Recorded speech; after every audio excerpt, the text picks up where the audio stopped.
on the mic. Hi, everybody. Welcome back. Nice to see you. Good to be seen. My name is Dean. That all rhymes. I'm not bad. You're a poet. Everyone's a poet. You don't know it. Oh, it rhymed again. Nice to see everybody. It is later in the week, and as we end the week, we've got lots to get to. It's just one of those things. You get a colander of subjects you have to deal with. You've got things that you want to talk about, and there are certain things I can talk about with certain people, and certain things I can't talk about with certain people. And there's one gentleman on this planet that I absolutely love talking to about everything, sun up to sundown. There's one gentleman in this country that I try to keep pace with, and it is very difficult. He is the legendary host of the Charles Adler podcast, Emmy Award winner, and very good friend of mine. Please welcome Charles Adler back to the podcast. And he has a dog in front of him. Thanks very much. It's great talking to a universal man. I like to have universal access to medical care. I like to have universal access to Dean Blundell, because Dean is somebody who knows a lot about most things. He's a font of wisdom. You know, people tend to mistake people who are creative, show business personalities for not having substance. And what they don't understand is that if real, genuine show business people like yourself, if you didn't do a lot of preparation, if you didn't do a lot of substance, your wit would be meaningless. Your wit would be that of a twit. It would be like so many on Facebook. I'm not just talking about the conspiracy sites. I'm just saying that there are people who just do not understand how much work goes into being the person that you are. There were people who for many years didn't know that Peter Sellers was the hardest working person in show business, because Peter Sellers played clowns. It's not easy being a clown, not easy being a professional clown that is consistently, absolutely the kind that makes you roll in the aisles. The only time I was ever thrown out of a theater was because I just completely lost it. I couldn't stop laughing really loudly at an Inspector Clouseau movie, and they had to take me out. And they took me out for my own good, because I probably would have died, literally would have died laughing in my seat. Because listen, you're either a Peter Sellers fan, and we'll get on topic here in a second. We got Pierre Poilievre to talk about Hamas, Israel, bad reporting, and even worse reporting, because it gets there. And we've got one of Canada's most legendary broadcasters. We got to talk about it. Real journalist, everybody. But let's just take a stop for a second. You're either a Peter Sellers fanatic, or you have never seen a Peter Sellers movie. I'm not saying that I don't wish to put up with, to tolerate people who've never seen a Peter Sellers movie. I just honestly don't know how you can get through a life. I don't know how you can have a life without watching a Peter Sellers movie. I mean, it doesn't matter. There's the whole Inspector Clouseau series, Pink Panther, A Shot in the Dark, Birdie Num Nums. And see, the moment you say that, I start. I wanted to do a whole line in Birdie Num Num shirts. I was like, man. I'm a big Peter Sellers guy too, because I have a sense of humor and I'm not an idiot. So it's like, and every time someone says Birdie Num Nums around me, I'm like, Peter Sellers. I just break out all the time. Never had Birdie Num Nums. What was the name of the movie where they should have done sequels? What was the name of the actual movie where he said that? I'm gonna get it for you. I forget. I knew you were gonna ask me too. The Great Race. Remember that? There was that too, but for some reason the party. Yeah. So folks, just Google party. The party. Peter Sellers. It's a character that I don't know. My guess is if they try to do that character today, some people would say, "Oh, that's offensive to people from South Asia or something like that." But of course, it's also fair to say that South Asians were some of his most popular fans, and they loved him and they loved it. But nevertheless, there'd be some people who probably aren't South Asian saying this is offensive. But regardless of what would happen or not happen today, this was done at least 30 years ago. And you can, if you just want to go to clips on YouTube from The Party with Peter Sellers, you'll know exactly what Dean Einstein Blundell is talking about. Dude, 55 years ago, The Party. 55. Was it 50? I was saying 30, but 68. I guess life becomes compressed when you're when you're raising a little baby like this. Yeah, and can we just address the fact that you have a dog in your hands for this podcast? Yeah. This is Start Odell a kennel, Adler. a little side hustle. Odell Adler is. I was going to say Odell Adler is my favorite human being because I have a hard time not thinking of Odell as a human being. And, yeah. Are you a dog guy? Before we get to the juice, yeah. I love. Here's the thing. Can I say something? You're holding this dog. You're holding him so gently. You're petting him. You're caressing as a female, female dog. Yeah. You're caressing it, and I'm watching you caress this dog. And I'm like, that's why we're friends, because I'm a dog freak. Dude, if you're like me, where you walk through the park and you see dogs and the dogs look at you and you're like, that dog knows that I'm a dog person. He wants to be with me. All dogs are my dogs. That's how I feel, Charles. This pod will be tremendously offensive to people who don't like Peter Sellers and don't like dogs. Matter of fact, I'll make your life easy for you. If you don't like Peter Sellers' humor and you don't like dogs, bye-bye. Yeah. I don't I wasn't put on this earth to bother you, to offend you, or anything like that. I'm just saying that you can't possibly identify with Blundell and Adler if you don't like Peter Sellers or dogs. Correct. You're not a human if you don't. Speaking of not human, I want to get to a couple of tough subjects. Sure. You and I had a quick conversation today. We know what's going on in Israel. We know what's going on. We've been through the graphic shit. We've talked about the horrificness. I want to get to a couple of things that happened over the last couple of days. The bombing of a hospital in Gaza, and you and I talked about it briefly. What has amazed me about that isn't that it happened, because it's wartime. We get it. What amazed me about it was the misinformation, disinformation, and how we all bought it. There was a first report that came out that said IDF, Israel, bombed a hospital in Gaza, 500 dead. World goes crazy because a whole bunch of mainstream publications decided to say that was the news, sole sourcing the news from Hamas. Terrible idea. They did it anyway. Toronto Star, several others in this city, including the Sun, did the same thing. Then, 12 hours after that, it comes out that Hamas did it, and that turned out not to be true. Same publications run with the same bullshit, and we're the consumers. We're on the receiving end of this, so we're playing ping pong with our emotions and our brains and the bullshit from organizations and publications that are supposed to be doing this for a fucking living. Pardon my language. And then it came out that it was a misfired rocket from Gaza, not 500 dead, possibly 50. The rocket exploded, dumped a bunch of fuel and some chunks on the ground, went through a whole bunch of forensic stuff on Twitter and online yesterday. Turns out that is indeed probably the case.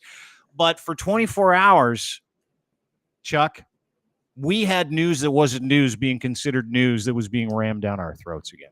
Yeah, I'll just say this. As a media professional, I've been embarrassed from time to time about how unprofessional media pros behave, but never as much as this. I mean, from the moment this happened, it was obvious that the sole source, the only source of information for New York Times, BBC, CBC, NBC, all of them, was Hamas. And I'm thinking, how do you take Hamas seriously as a source? When does Hamas become a reliable source? Is it after they massacre a number of Israelis and others and take them hostage, including babies? And no, I won't get into all the graphic details. People who listen and watch podcasts, they know the details. They know what happened. I don't want to get into arguments about just how bad the mutilation and the burnings are.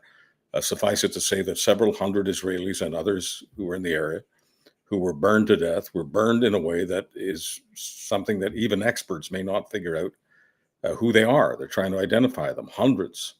So how do you take an organization that perpetrates a massacre?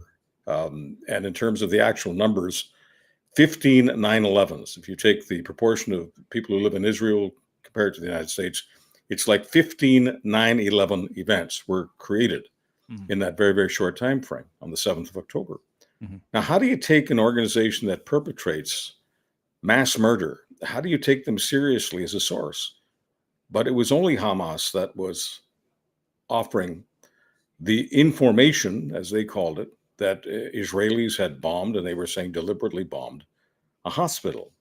And of course, once the evidence came out and once we had the full light of day the next day, we found out that there was a rocket that didn't make it into Israel. Many rockets that Hamas hurls at Israel don't make it into Israel. They're not the best rockets in the world in that sense. They're not as efficient as some other rockets. And the rocket landed in a parking lot and it exploded. And some people were killed. We don't know how many. We know it's nowhere near 500. The thing I don't understand about the 500 business in the first place, all the media, New York Times and everyone else was immediately reporting 500. If there's a fire at a hospital in Toronto, a horrible fire, they talk about many, many injured. They say at least X amount of deaths, but they don't have a final number. They sometimes don't have a final number for many, many days. But here you had this final number, 500 dead. On every single level, but number one, not checking. There's a cynical term in the news business. The story is too good to check. The idea that the Israelis were now doing something that bordered on the same kind of immorality that the Hamas people had done. So in other words, the idea of deliberately bombing a hospital, that is morally the equivalent of crossing the border into Israel and burning and kidnapping hundreds and hundreds of Israelis, over 1,400 dead. I guess that story, the idea that the Israelis are no different than Hamas, I guess that story was too good to check. But when I check my sensibilities and I check my ethics and I check my moral compass, I become embarrassed and, yes, even ashamed to call myself a media professional, because I want to get as much distance from that as New York has to Tokyo, as Toronto has to Taipei. I don't want to be anywhere near that crowd. And many in that crowd, the Toronto Star, New York Times, BBC included, still days later have not apologized for screwing up. And I'll just call it screwing up. There are other words that come to mind. Well, Charles, and you know, I can take that a couple of different directions, but I want to go backwards first, because you've been in the media game for 50 years. Yeah, over 50. 1973. This is 2023. So, dude, 50 years. This is the 50th anniversary. Just a little past 50. I started on Canada Day, 1973. Okay. Well, I was born February 12th, 1973. So I am the living version of your history in this business. You were in diapers when I was in the business. 100%. You're in diapers, and I'm in radio. Yeah, that's why you're my mentor and friend. That's why I take everything you say seriously. I'm like, you've been around here before. Yeah. Did this happen 20 years ago? Like, was there this? Okay, why not? And why is it happening now? No, because the term click whore, which means do anything just to get a click, didn't exist back then, because it wasn't until social media and Twitter and Facebook and Instagram and the rest, it wasn't until they came around, until media companies wanted to behave no different than really, really crude, disturbed people living in the basement. There's no difference in the morality of a crude, disturbed person trying to be relevant. Okay, they're living in the basement. They're just tossing all kinds of sewage on Twitter, and never thought NBC and CBS and CBC and CTV and all the rest would behave that way. But they do. These people have their divisions, their social media divisions, and their job is to get as much social media power as possible. And putting the story out there that the Israelis bombed a hospital and 500 are dead, that's a hell of a story. Whether it's true or not, whether it's accurate or not. And I gather these click whores simply take the point of view that, well, when we get more information, we'll update the story. What's the problem? But no one's updated it. And it's since been debunked several times by ballistic experts, munitions experts, scientists, satellites with live imagery that are showing the actual rocket get shot from Gaza, explode in midair, fall down. It's not actually that difficult to debunk any of these stories, because there is no part of the world that has more satellite imagery focused on it. Whether that satellite is a Russian satellite, an American satellite, the Israeli radar and Israeli satellite technology. The point is that Gaza is under the microscope of the planet.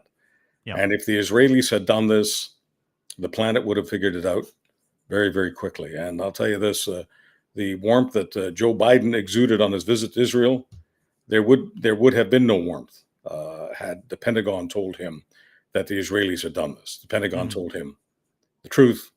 Pentagon told him the opposite. Yeah, dude, and it was instantaneous. You know, as soon as Biden landed, he said it was the other team that did it. Didn't give any details, and since then we've seen video after video, thermal video, satellite videos that really do kind of explain everything. And then you consider the statistics: 30 to 50% of the rockets that Gaza fires are not, as you pointed out, not the best. And so 30 for 50% fail rate. This is happening every day, all day with impunity in that area. Yeah, it happens all the time. And the thing is that, real bombs create real craters. There ain't no craters in the parking lot. And most of the cars in the area aren't even singed. I can't even imagine what they would look like if it was. Oh, and the hospital is standing. Like it's fully standing and operational and all the rest of it. But the thing is that if the rockets that Hamas misfires, the rocket fires, but it doesn't go into Israel, it goes into, kills the Palestinians. Hamas is, just for the record, Hamas over the years has killed far more Palestinians than Israelis. I mean, for all these people who think that Hamas represents the best interests of Palestinians, anyone who says that simply doesn't read. You don't have to read Israeli sources or American sources. Just read independent sources. But that seems to be, and that seems to be 101. We'll move on to Pierre Pepperpot in just a second, but that seems 101. Well, right? I just wanted to say that if Hamas rockets misfiring and landing on Palestinians, if they were as powerful as Israeli bombs dropped from jets, there would be no Gaza. The entire place would have been blown away by Hamas because rockets are landing in Gaza all the time, and there's simply not the equivalent of Israeli bombs. I mean, it's like comparing a howitzer to a pea shooter. It's a ridiculous discussion. That's why the story that the media, including Western media, broke was absurd. Just totally absurd. Yeah, but again, 101. All that information came from one source. That source was Hamas, confirmed terrorist entity, and the Toronto Star went with it. And if you look at Twitter and you look at Telegram and some other social media platforms, it looks like Hamas is winning the information war because many people, Dean, and this has nothing to do with Hamas, nothing to do with that part of the world. We can include our own country. Many people, when they decide to spread a big lie, get a big audience for that. There are a number of people who love spreading a big lie, even when they know it's a lie, because they love the message in the lie. And many people on social media are moral eunuchs. They're moral empties. They have no morality. They're amoral and immoral, and they love spreading garbage. And this is precisely the kind of garbage they love to spread. So if you look at the totality of messaging on social media about this, and if you had no moral compass yourself and you didn't care about the facts, it would look like, yes, the Israelis did their own massacre in Gaza earlier this week with the hospital. Speaking of no values, no morals, and just kind of having a bit of a pivot, the Pierre Poilievre apple eating video set the world on fire this week. Did you like it? Yeah. Well, I can't believe that conservatives are proud of that. I mean, if anyone thinks that someone having a really condescending discussion with, and they keep calling him a journalist. I mean, I don't know if he's got some. Got some sort of account. If he's a journalist, he's, God bless him. He works in like the lower, like in Cologne, he works for a digital publication. He's a journalist in as much as I'm a journalist, which is not really a journalist at all, just a citizen that wants to ask questions. When I was in high school, I covered city council for a community newspaper. I guess I could have called myself a journalist. But anyway, so it's someone without a great deal of experience or seasoning. But he's trying. And Pierre Poilievre is doing his bully thing. He's picking on the guy, and he's eating with his mouth open. He's chewing an apple as he's talking to this guy who's asking. Do you want to play the video? Yeah, we play the video. We'll play the video. We'll watch it together, and people out there and listening. My pup hasn't seen the video yet, so let's show Odell the video. Odette, sorry. Right. Let's show her this beautiful video. This is Pierre Poilievre, and this has gone viral around the world. You've got Fox News and other right wing media entities, like one in Australia, one in England, a couple of other ones that are like, hey, this guy's the best. Where can we get more of this asshole? But let me just play you the video. This is Pierre Poilievre trying not to let his inner dick come out, and it was impossible. Let's watch it together. That's life. Right. There's going to be a lot of vested interests and bureaucracies that are going to be very unhappy when I'm Prime Minister. Okay.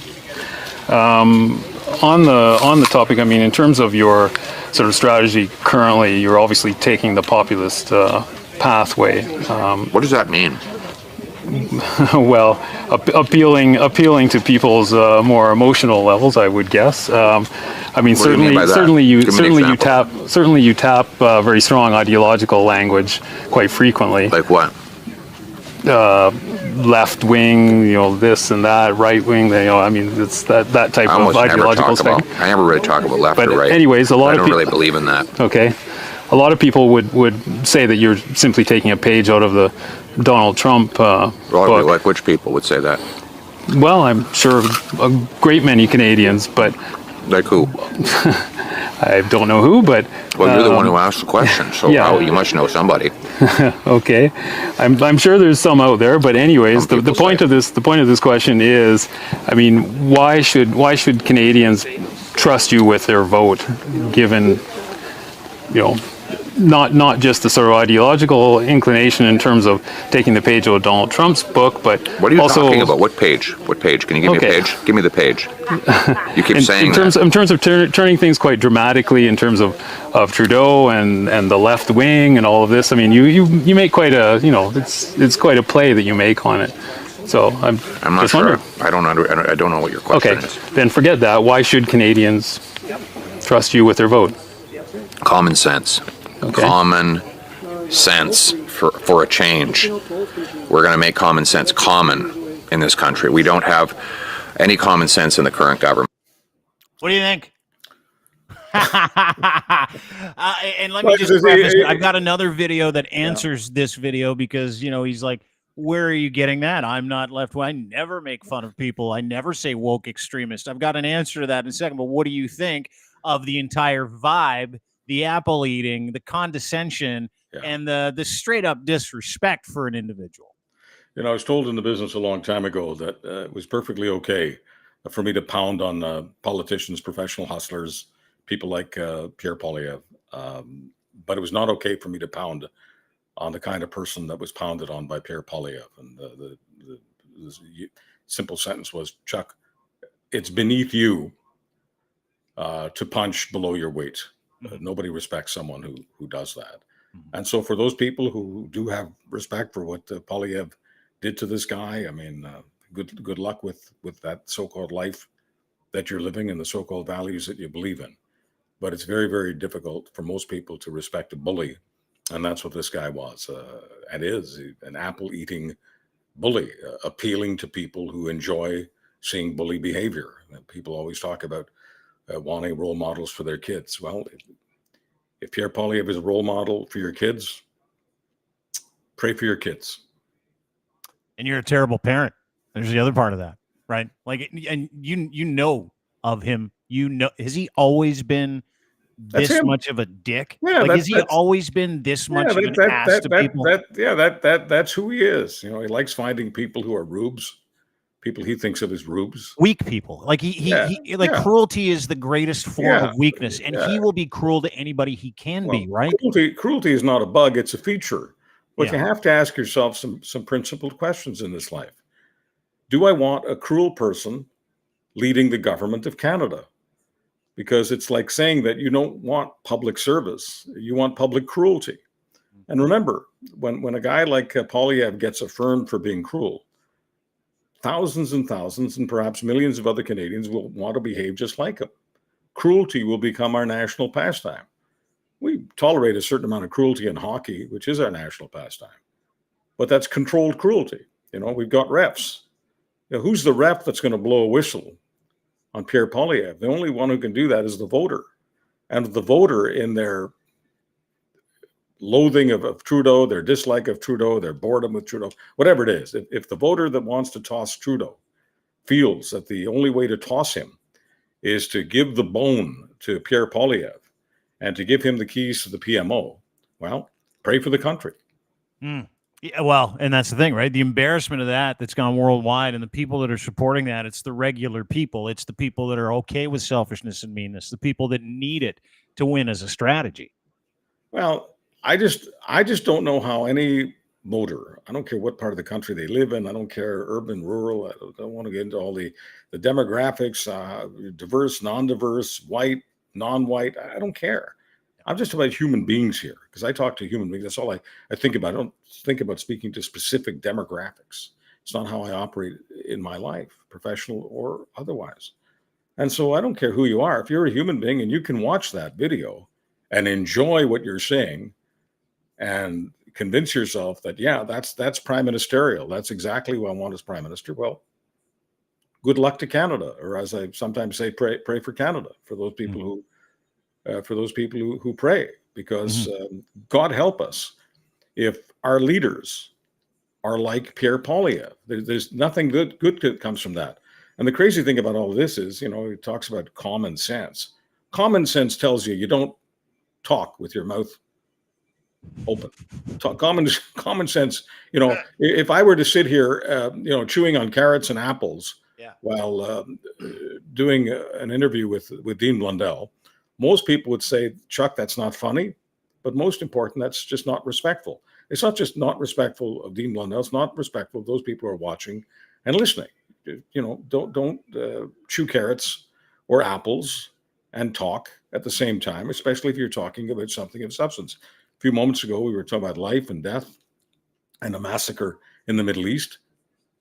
Would it make any sense for anyone listening or watching this for me to be chewing an apple while talking about babies being burned? I mean, seriously. No. I mean, respect matters. Democracy matters. And yeah, my common sense tells me you don't treat people that way. Well, and the body language, totally. And the body language is there. The comments, the disparaging, sarcastic tone, the inability to even answer a simple question, which there were answers for, which the Liberal Party, to their credit, put out an answer for, just to buttress his ridiculous lies and the notion that he doesn't say these things. Let's watch this for a second. Certainly you tap very strong ideological language quite frequently. Like what? Left wing, this and that, right wing, it's that type of ideological thing. I never really talk about left or right. Anyways, a lot of people don't really believe in that. Okay. Radical left. Radical leftist authoritarian. This prime minister's leftist ideology, Marxist government, socialist policies, big socialist governments, radical leftist agenda, the socialist policies of the NDP with the government, liberal NDP, radical left, champagne socialist, leftist, authoritarian. I never really talk about left or right. Anyways. So I mean, in the face of being able to actually answer the questions for that guy, in the face of his lies, I mean, there are terabytes of that stuff out there. Like, who does he think that no one's going to do that? Like, does he think that people like us are just going to go, oh, hang on a second. Yeah. Well, of course, he's a nice guy. When he clearly is showing that he isn't, and he's clearly fucking lying. Well, long before Pierre Poilievre became leader of the party, one of the reasons I didn't really enjoy talked to him, a couple of times, was because to me, he was just a right-wing bot. It was just an insult to my audience, to the people of Canada, because everything he talked about was right-wing, left-wing. So when he says he doesn't really believe in that or doesn't really think in terms of right-left, he's paralyzed with it. It's the only thing he thinks about. Anybody who opposes him is a left-wing authoritarian or a left-wing something. The media is all left. I'm positive he would view you and me as left. So would his followers. So once again, people can trust an ideologue. People can trust someone with that kind of tunnel vision, someone who dismisses anyone who disagrees with them on anything as left-wing or a stooge for left-wing authoritarianism. The so-called base, the people he gets the most amount of money from, I mean, they love that stuff. He can talk right, left all day long. But the notion that he doesn't think right, left, well, it's impossible for him not to. He's like a robot that's been programmed to do only that. That's his identity, right? Like, I mean, you've said it, you've known him for a long period of time. Is he well liked in the circles that you used to run in? Like, do you know anybody that's like, Pierre Poilievre's a great guy? Because I had a conversation with an insider the other day, and he's like, I got to tell you, not only is he not a great guy, the majority of the people in this party think he's a stooge, and the majority of the people in the party that used to actually, garner some respect in this party think he's just a toxic waste of time. Well, likability is not something he does well in with people who know him. But the party is convinced that this is what will work for them, and the polls are reinforcing that for them. Mm-hmm. And so you're going to see all kinds of people, including many media people, sucking up to this guy. They're going to be sucking up to a guy that they never wanted to look at, that they never wanted to talk to, that they never wanted on their airwaves. Just a horrible personality, just as artificial and as negative artificial as it gets. I mean, a cartoon. Mm-hmm. But all these people, media people who called him a cartoon, and some of the names I've just used, they will be kissing his rear end because all they care about is access. They want to tell people, hey, coming up on our show, we got Pierre Poilievre, we got the opposition leader, or we got the prime minister, we got Pierre Poilievre.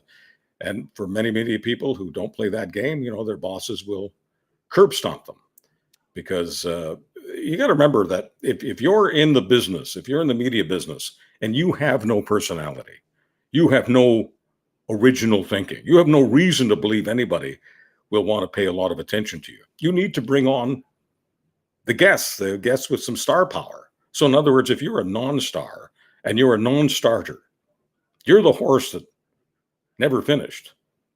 It helps you to be able to say, hey, I got Pierre Poilievre coming up. Folks. I like how you did the radio voice too. That's awesome. But you bring up a great point. I had a conversation with someone. I don't know what's happened in the last 2 months, but everybody thinks I'm the guy that's out to get Pierre Poilievre. So I get a note from somebody in media, and I will be as general as I can. Sure. I get a note from someone in media, works in mainstream media, on this person's personal social media feed, posted something negative about Pierre Poilievre because he doesn't like him. Nobody likes him. Dude, that's like the number one hashtag in Canada the last 3 days. Right. Did I start it? Yes, I did. Is it continuing? Yes, it is. Nobody likes Pierre Poilievre because it's true. These are conversations I have. These are conversations you have. He's not well liked. Doesn't have a lot of friends. He's a douche. So anyway, this gentleman or person posts this negative piece about Pierre. He gets a phone call from his boss.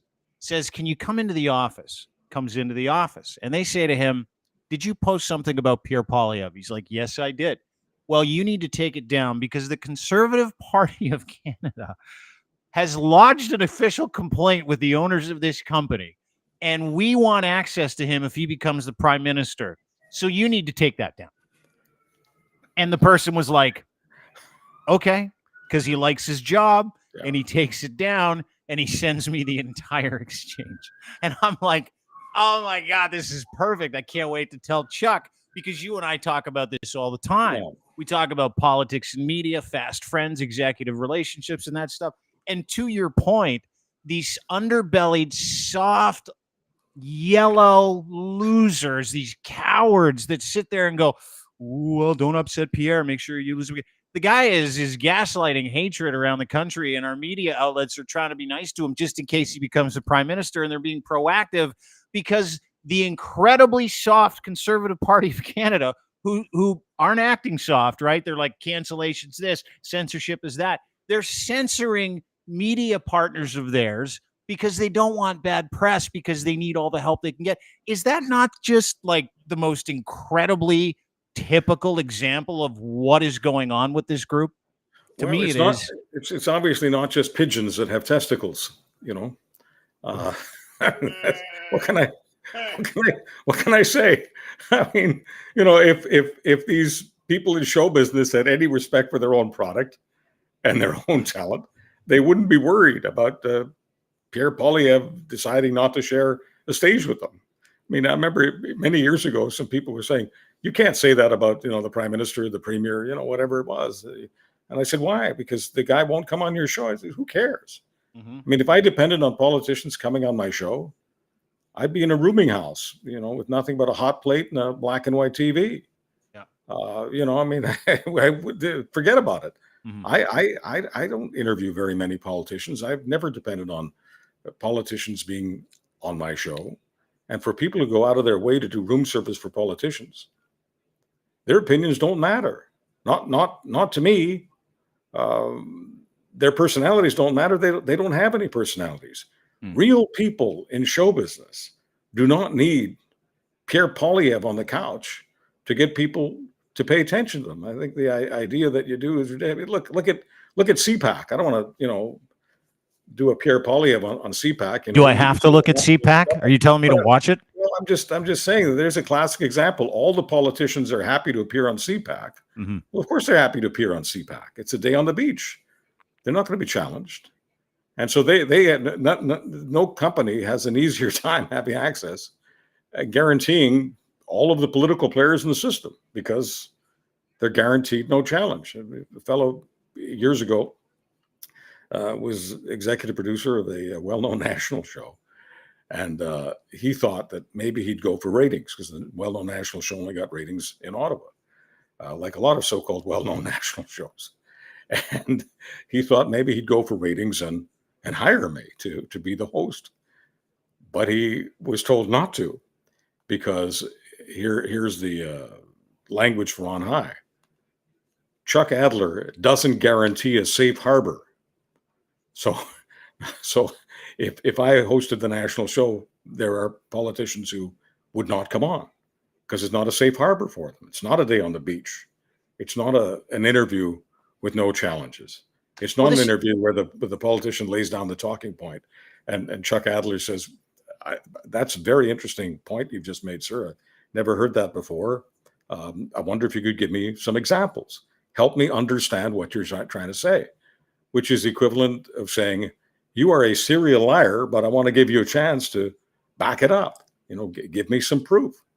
And, that's you're very rarely are you going to hear those words. You may never hear those words on a media platform in the direction of a politician. But as I mentioned, politicians wanted to guarantee themselves a person would not challenge. Sometimes the rule is really simple. You can ask anything you want, but the politician you're interviewing can then go as long as they want, the filibustering, just go on and on, and evade, and you're not really allowed to do a follow-up. You just have to move on and ask the next question. So, and that is also considered a Canadian interview. Some people objected to my interview with Jason Kenney, where he burned his reputation down. Couldn't understand why I just couldn't take no for an answer from him when he said no on something that was just palpably untrue. Mm-hmm. And why did I go after him? Why didn't I just do what all other media people do? I asked my question. Now let him say whatever the hell he wants and just move on. Mm-hmm. Yeah, but you're atypical when it comes to media people, right? Like a lot of people in media feel like, and this is told to you when you work for a mainstream media company, or at least it was, and I could be wrong. Your dog's just staring right at me. He's like, hey, how you doing? It's you work for us. We're going to bring this person in. You're going to interview this person. Here's what you're going to stay away from. Yeah. Here are the conversations you're going to have, right? Yeah. And I don't think the general Canadian public understands that back when you and I were doing our thing, is that every interview you did with a politician came with caveats, or it came with requests, or some kind of understanding that here's how we do it. And I don't think people understand that certain political parties in this country, all of them really, they don't look at media like this is an opportunity to get a message out. They look at media like, who can we find to be able to propagate our messaging, someone that's not going to get in the way, people that are friendly on the inside. And because you actually speak with conviction, specifically with the Jason Kenney thing, Google Adler, Jason Kenney, it's beauty. Because you speak with conviction, you became almost a liability in this industry because you weren't doing that. Well, right? First of all, media, I just want you to know, Dean, that media companies do that. But when they want to create an interview with caveats, I'm the last guy in the world to go to because caveat doesn't exist. I'm allergic to it. It doesn't exist in my value system. I can't be my mother's son, my father's son, my grandmother's grandson with caveats. I was raised to honor this country every single day as a free country, and I dishonor the country when I operate with caveats. So no, that's not me. Many politicians, prime ministers, premiers over the years have asked for private audiences with me, private conversations with me, because they want to pick my brain, because they actually do want to find out what is going on in common sense Canada, what real people are saying, and they know I'll be telling them the truth about that. But most of them don't want to come on with me because their communications people and other people who they trust tell them not to, because as one premier once told me, who used to want to meet with me regularly, my people tell me to never go on with you because once I did, and I looked very, very small. So if I make certain people afraid of looking small or looking weak, or looking cowardly, or looking like people whose characters have enormous craters in them, their characters have been bombed by their own ideology.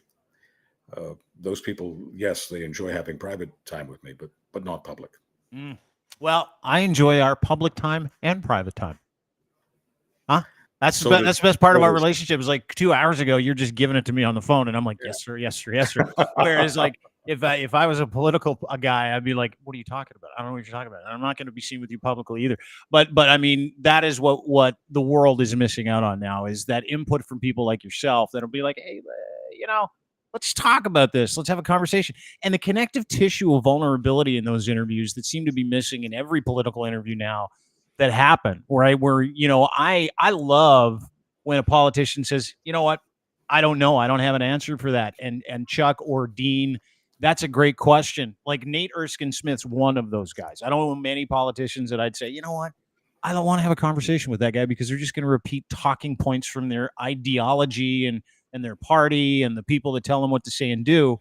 And because you can't grant safe harbor, as you pointed out, because you have a brain and some conviction, you become a liability in those circles, which I find fascinating because it lets people in on actually how this works. And how it works is you're watching it with guys like Pepe, not doing regular media outlets, not having press conferences, all that stuff. He's like, and it's the weakest look in the world to me. It's like, if you can't be accountable for the things that are coming out of your mouth or what you want to do, I want to know what you're hiding. And that's what they're afraid of. They're afraid they get in a conversation or a ring with the Charles Adler and be like, dude is going to undress me. Forget it. Well, even if you didn't listen to Pepe's words, if you just looked at his body language, I mean, he's got the body language of someone with no natural confidence at all. Like, I know. Certainly you look at that. Look at that. Look at him. Look at his face. Look at his face.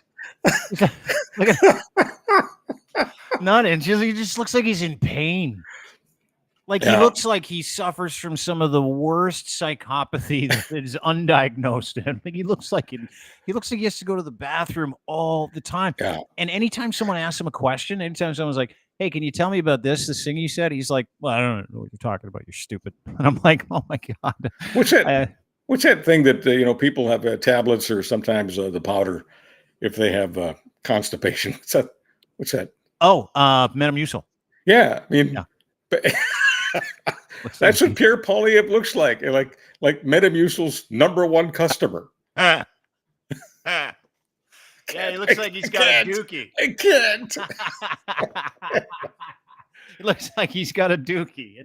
Hey, Pierre, when's the last time you passed a grape seed? Oh, not Christ.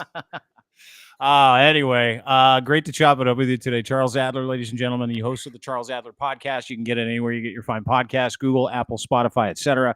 You can get it on YouTube at Crier Media, crier.co on YouTube. Crier.co is where you can find his 3 minutes that matter. And they always matter. You do an incredible job of boiling everything down for us. Just having you take a minute while you're on the left coast has been awesome. And it's been really nice to see you pet a dog for the last 45 minutes. Really enjoyed it. It was very calming for some reason. I love you for so many things, but most important, I love you for offering the kind of platform where we can do it all. We can talk about the serious, we can talk about the non-serious, but most important, we can be ourselves. It is becoming more and more rare in media to have people actually connect like real Canadians. Thank you. Appreciate you. Charles Adler, ladies and gentlemen, go get his podcast anywhere you get your fine podcast. That is one of the finest men I know. And you won't be steered wrong with his content. If you want to know what's going on, and if you want to kind of appeal to your better angels and humanity, and you want to make your way through this landscape of just pure information bullshit, That's your guy, the Charles Adler podcast. Very proud to call him a friend and a mentor as well. Don't forget, you can get everything we do at crier.co. Go to Crier Media today. You can get Charles's podcast and his 3 Minutes That Matter, and you can see him there. You can see everybody there, 140 podcasts. Big old media network. We really appreciate it if you could go there. Rate, subscribe here on YouTube as well. Thank you very much. Leave a nice review. It always helps us as we try to make our way through this. Always appreciative of your time and spending it with us, and appreciative of our partners and friends at Cantork for making this possible. Cantork makes rugged, hard-working, beautiful torque wrenches, the best in the industry. If you need a bolting solution, looseners or fasteners, friends, and you need a torque wrench they don't make anywhere else, or if yours broke and you get, man, what are we going to do? We're in a nuclear facility, railroad, forestry, doesn't matter. They've got you covered, and they'll make it for you. They'll service it. Colin and his group out of Edmonton brought all their manufacturing back to Canada this last few years, and they are very proud to be fiercely Canadian. So if you have a bolting solution, you need one, and you need someone to help you figure out, engineer, make, manufacture, any tool that you need, go to cantork.com for more information today. And as well, we're brought to you by Gitch, the best underwear in the world. Boxer briefs, pouch in the front. Can't mess with these things. I say it every time. The only underwear I wear, the only underwear you'll wear when you order them from edsfineimports.com. Gitch3, that is your checkout promo code. You'll get a free pair sent to you when you order 3 or more. Super breathable, barely their fabric, move with you, all-day performance, moisture wicking, and they keep your junk in the pouch. That's the idea. Go to edsfineimports.com today. Get his Gitch right now. Gitch3 is your promo code. Have a great day, everybody. Appreciate you being here. Thanks to Charles for joining us as well. We will see you next week. Bye.